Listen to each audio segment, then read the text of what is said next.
Hi, I'm Phyllis from southernfrugal.com.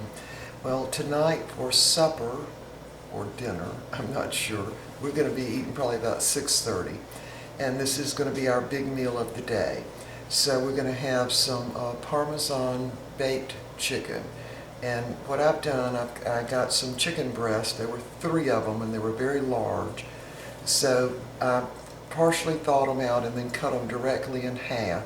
So I've got really like chicken strips. They're not chicken tenders, but just chicken strips. So here's what we did. I soaked them in buttermilk. Now, why did I do that? Because my mother always did it, my grandmother always did it. We just did it. But I do know the reason now because I Googled it.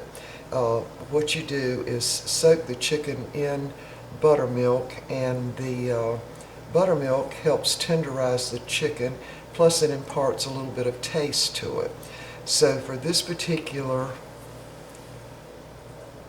recipe, I'm going to drain that buttermilk off of it. It's been soaking in the buttermilk for, oh, probably 4 or 5 hours.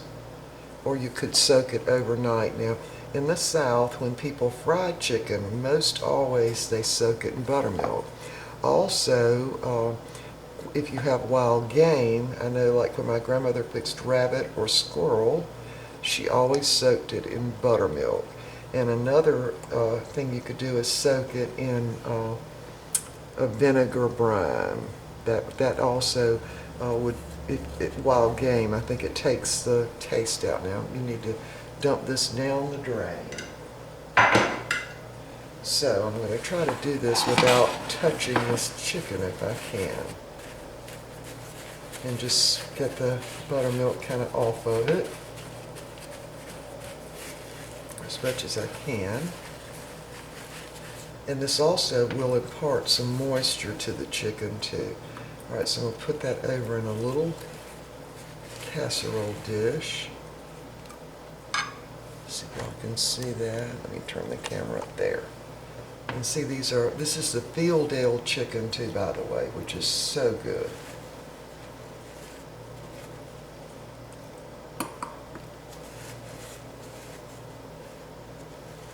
And again, getting as much of the buttermilk off as you can.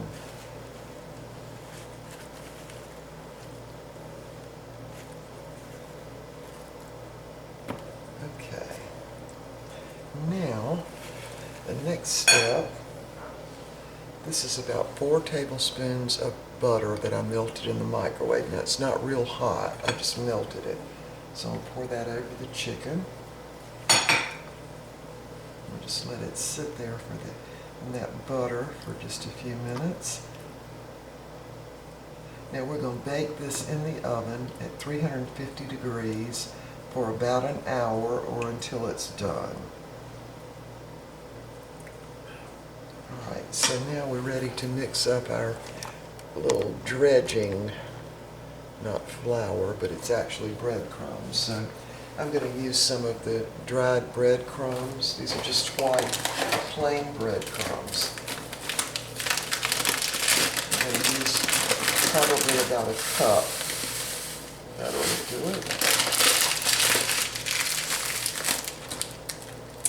And then we're going to add about a half a cup of just Parmesan cheese.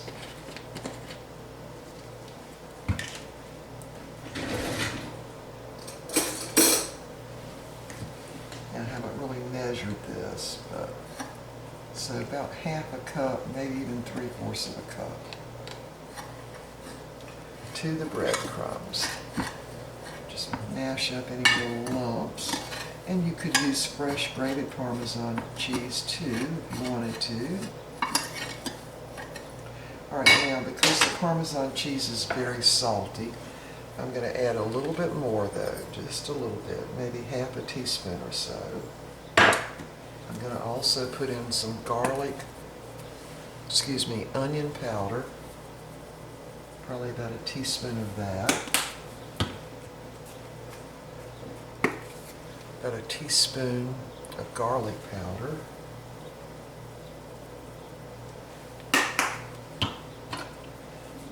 And I'm going to sprinkle in about a half a teaspoon of thyme. And I want about a tablespoon of basil. This is dried basil. So that's about a tablespoon. And about a tablespoon of oregano.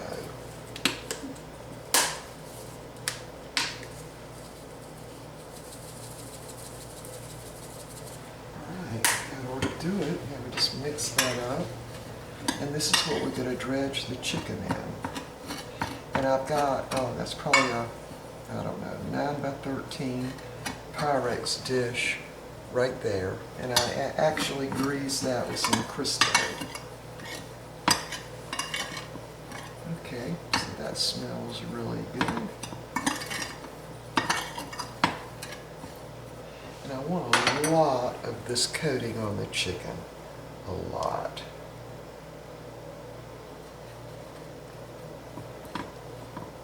So I'm just going to kind of mash that into it with my fork.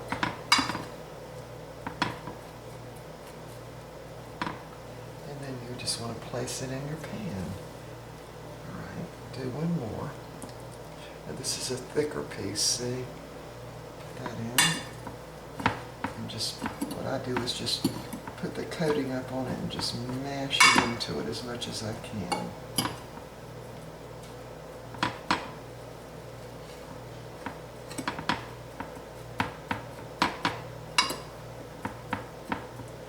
Alright, there's that one. Alright, I'm going to finish coating the chicken and we'll be back. Alright, we've got the chicken all coated. Now this was 3 large chicken breasts that I cut in 2. And I did go back and add a little bit more of the topping right on top of them. And what you want to do is try to make sure they're not really touching. So we'll be back in about an hour. Now we're going to have some smashed potatoes with this and some green beans and probably a little piece of French bread. So we'll be back. Alright, it's been about an hour and the chicken is just about done. I'm waiting for it to brown just a little more on top. So we're ready to make our smashed potatoes, or my version of smashed potatoes. So I've got probably a good 10 small red potatoes in the pot, and they've been cooking, so they're all done now. So what I'm going to do is take them over to the sink and drain them, put a little cold water in them, and then I'm going to partially peel them. I'm also melting 6 tablespoons of butter, and I'm going to put, these are 4 green onions sliced up with a little bit of butter on top, and I'm going to put those in the microwave on high for about a minute to get them cooked. Alright, so I'll be back in just a minute. Okay, our chicken is almost done. It's only got a few more minutes. It's good and brown. And I went ahead and took probably about half the peeling off these potatoes, and then I ran a little knife through them and kind of scored them so that nobody gets a really big piece of skin. So I'm going to take those back in the pot, and I'm going to add the onions. Now these onions I just cooked for like 1 minute with a little bit of butter in the microwave. Dump those in. And now I'm going to just simply smash them. Not much, just kind of give them one little smash. Got my beans are cooking up here. They'll be ready in just a minute. Alright, so we want to put right much salt in these potatoes. And this is 6 tablespoons of melted butter. I know that seems like a lot, but we're going to make these really good and really rich. A few more little onions in there. Okay. Sour cream. I want a couple of big spoonfuls of that. So this is almost like a loaded baked potato, really. So now, this is a good cup, maybe a cup and a half of sharp cheddar cheese. Right in there. goes my washer. I've been washing today. My buzzer on my dryer went off too. All right, so we'll just mix that up.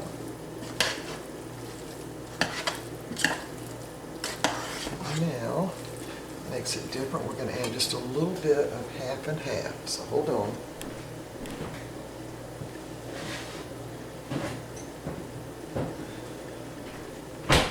Maybe a third of a cup of half and half. That ought to do it. Let me stir that up and see if that will do it.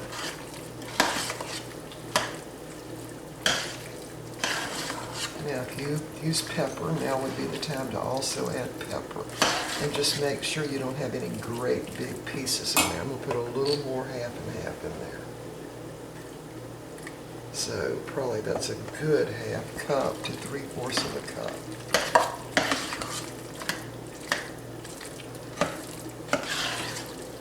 All right, so there we are. All right, so I'm going to taste of these and make sure that I've got enough salt.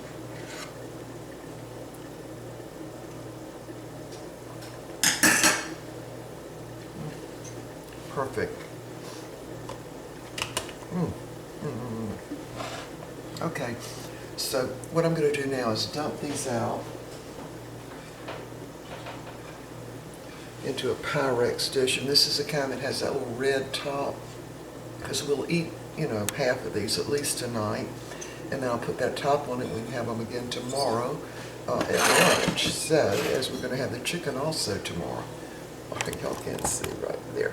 All right, so also another reason for dumping them out into a Pyrex dish is I'm going to put them in the microwave, make sure they're really piping hot when we're ready to eat. So we'll be back as soon as the beans get done. I think the chicken's already done, and I'm just warming up the bread. So we'll be back. Okay, the chicken's all done. The smashed potatoes are ready. I picked some little they're really green beans from France that we get at Aldi's. That's some French bread I made a couple of days ago, and I froze it. There's my plate. So we are ready to eat. I guess y'all want me to taste of this chicken, so I'm going to do that. Hold on. Okay, I'm going to taste of the chicken. There you go. Right there.